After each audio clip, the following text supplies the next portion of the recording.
As a Man Thinketh by Abel 1914. Mind is the master power that molds and makes, and man is mind, and evermore he takes the tool of thought, and shaping what he wills, brings forth 1,000 joys, 1,000 ills.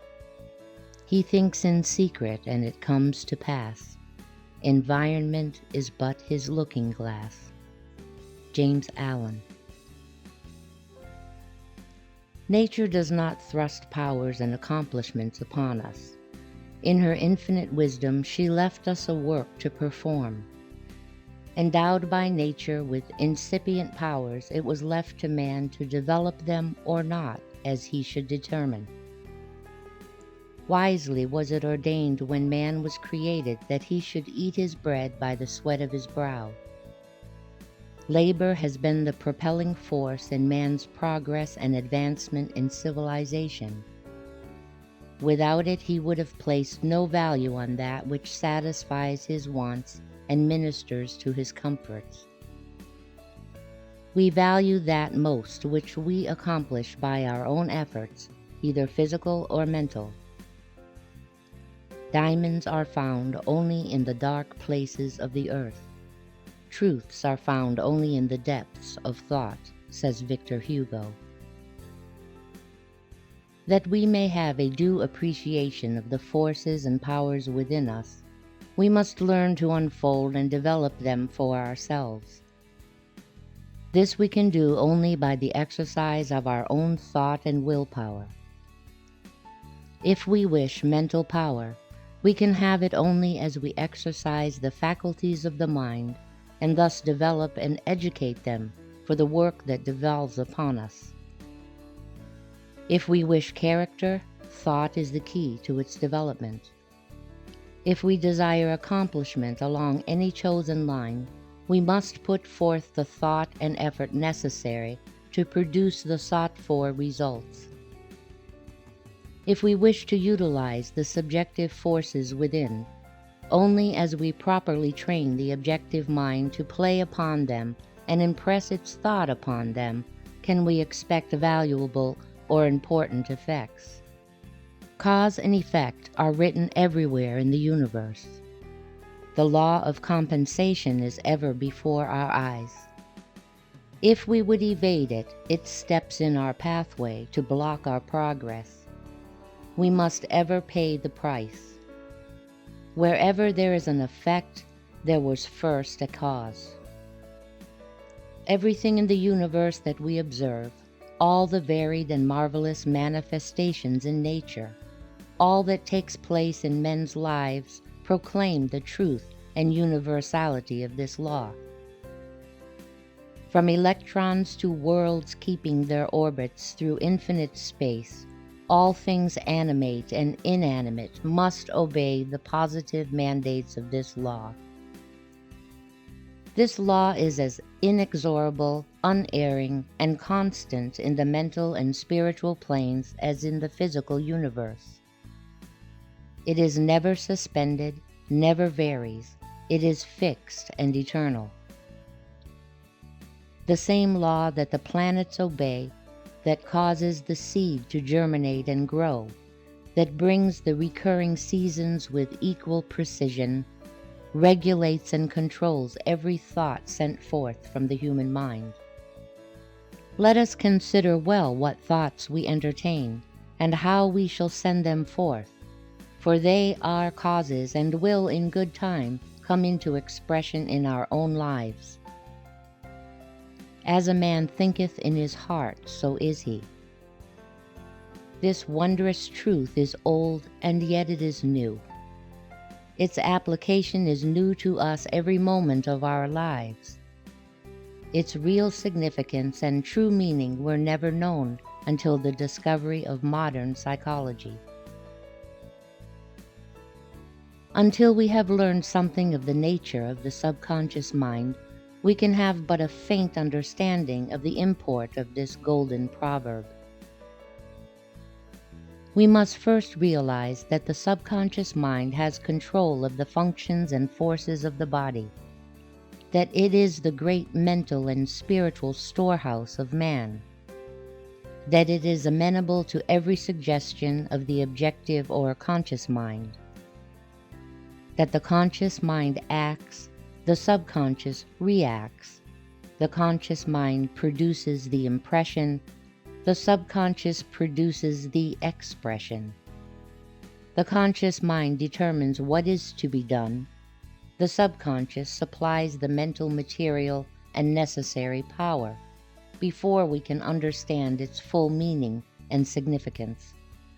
Translated into modern language, we would say that as a man thinks deeply and reaches down into the subconscious mind and impresses it with his thought, the subconscious mind will respond according to the nature of the thought and impression.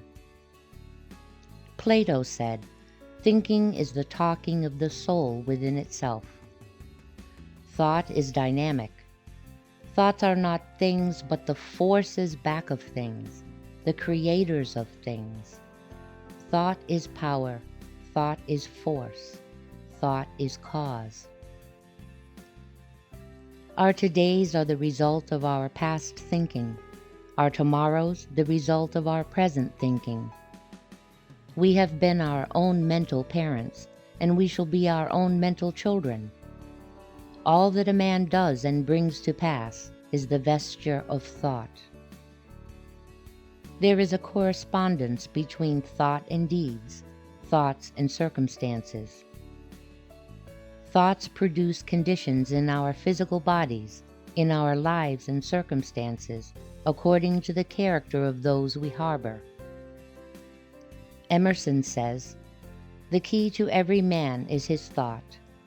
Sturdy and defying though he look, he has a helm which he obeys, which is the idea after which all his facts are classified. He can only be reformed by showing him a new idea which commands his own." Every thought accompanied with deep feeling or impressed upon the subconscious mind produces chemical changes and effects upon the body. Thoughts of fear and anxiety disturb the functions of the body and bring weakness and disease. Pleasant, agreeable, and joyful thoughts bring health, strength, and poise. The pleasantest things in the world are pleasant thoughts, and the greatest art in life is to have as many of them as possible. The laws of mind are fixed, absolute, and eternal. We are the results of the sum total of our thinking.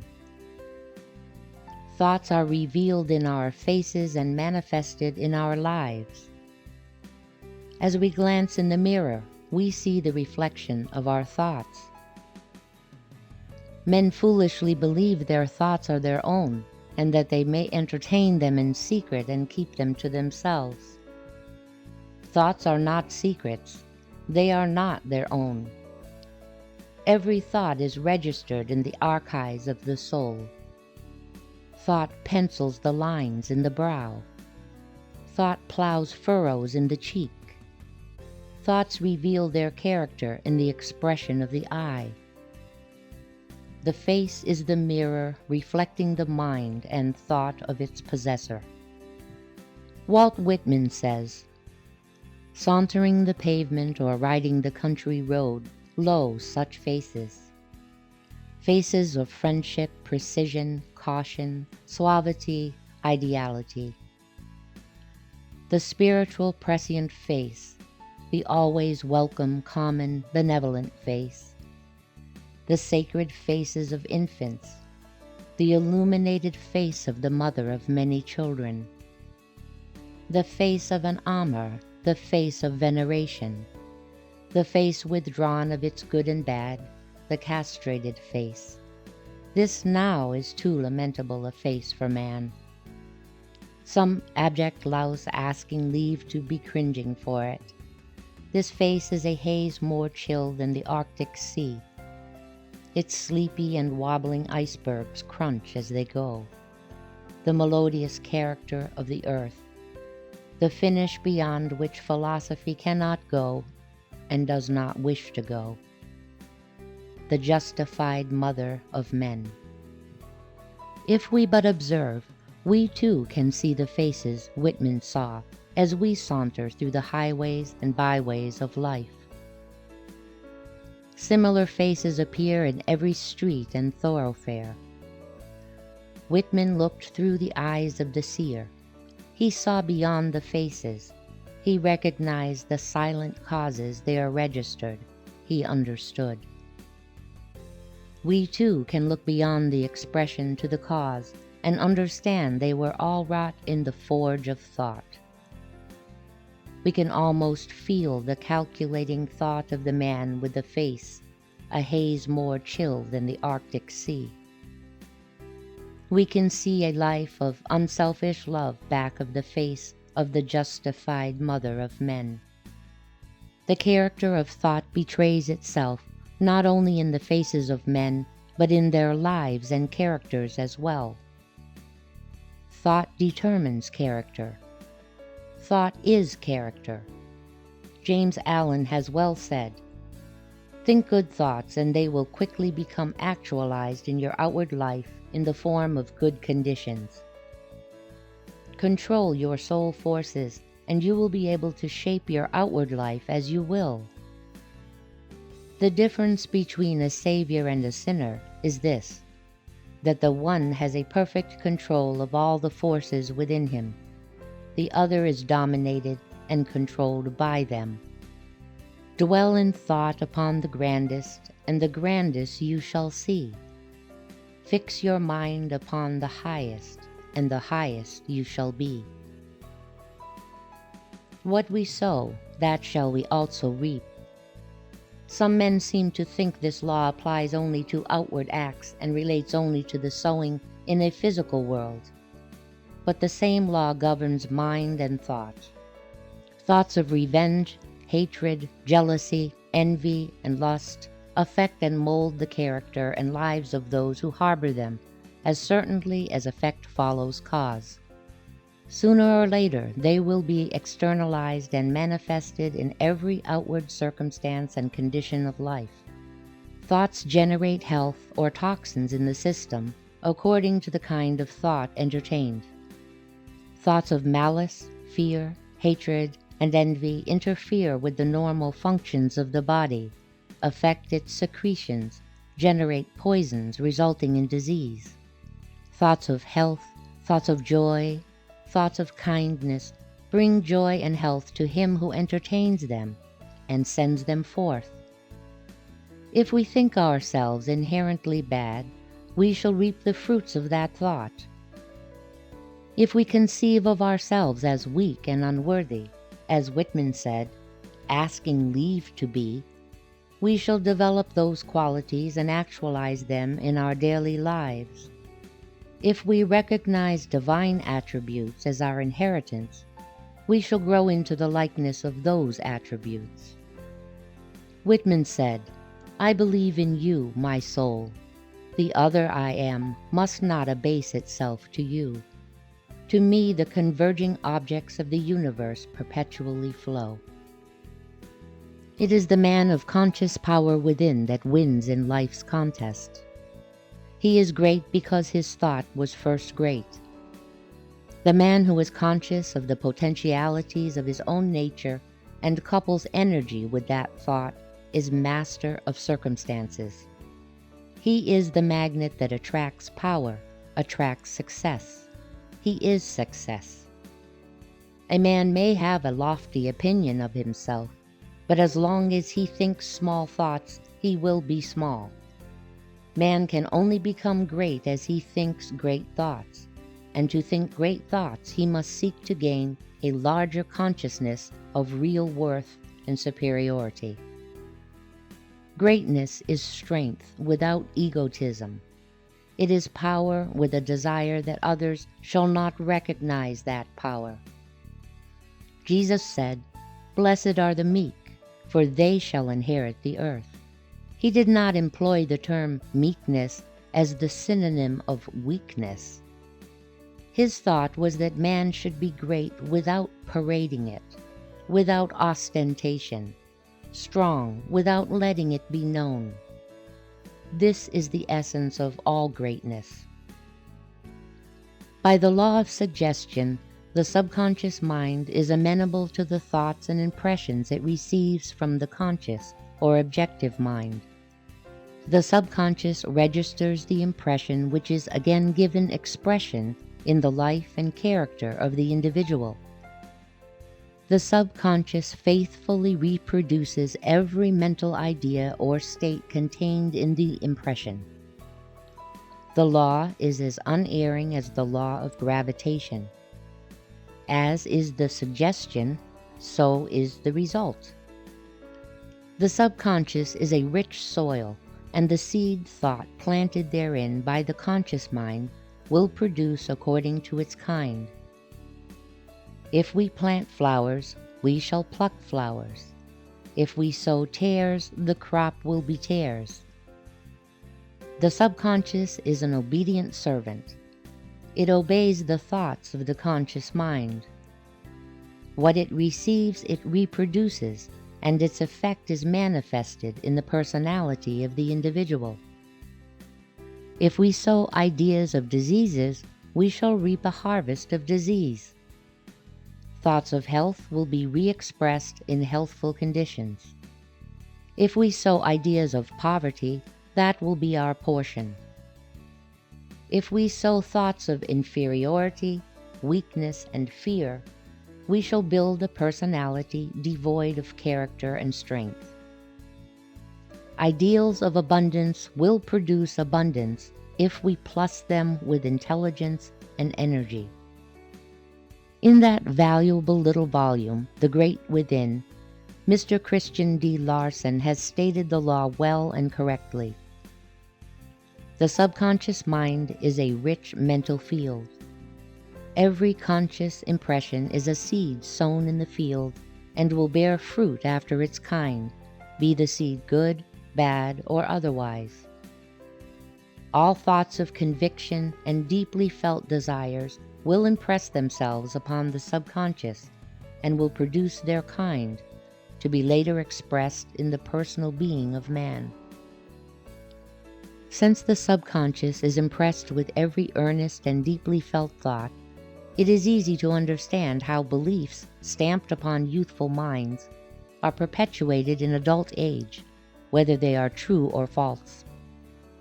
The subjective mind receives them in an impressionable age, and there they remain and grow throughout the years of life.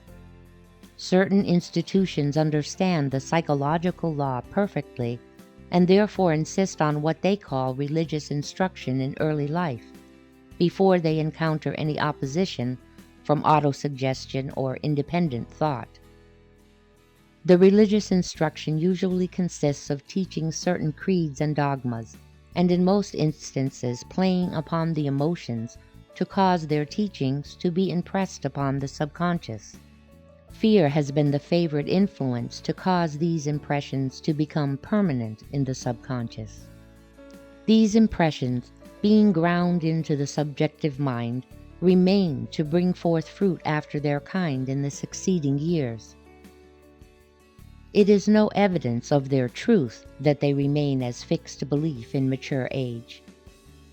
Men believe what was impressed on the subconscious mind in early life because that belief has become so firmly planted therein that it becomes a habit.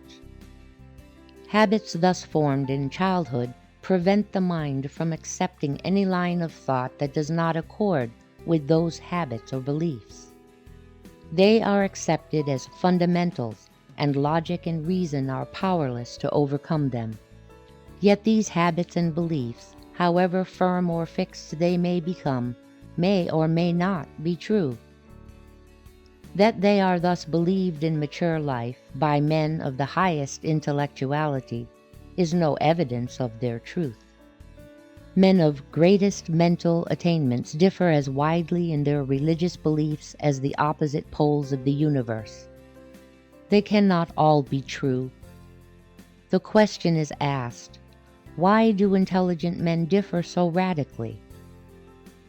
The explanation lies in a study of psychological law, that the subconscious mind is so thoroughly impressed in childhood that the impression is never eradicated, but remains a fixed and permanent habit and belief through life.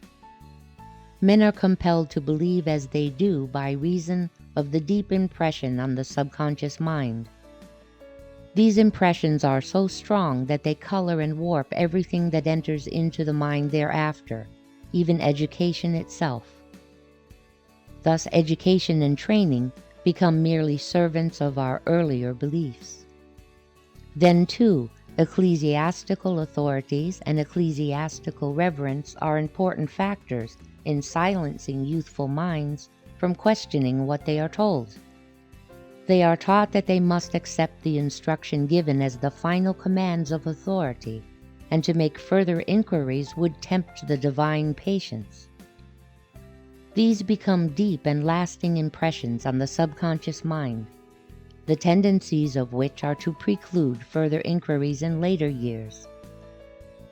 As long as the world continues to cling to the idea that some men are clothed with exclusive authority to teach truth, or that their authority cannot be questioned, so long will they be able to fasten beliefs upon the human mind that reason and judgment cannot dislodge or eradicate.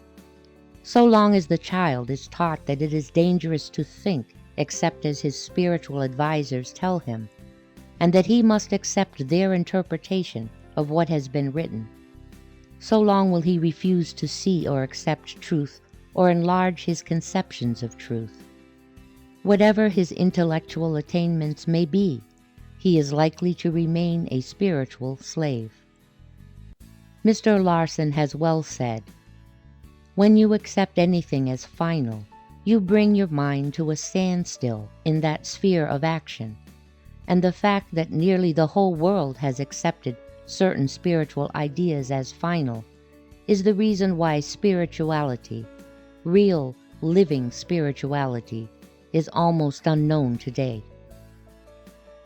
The conscious mind supplies the ideals for the subconscious mind to work with and bring forth into expression.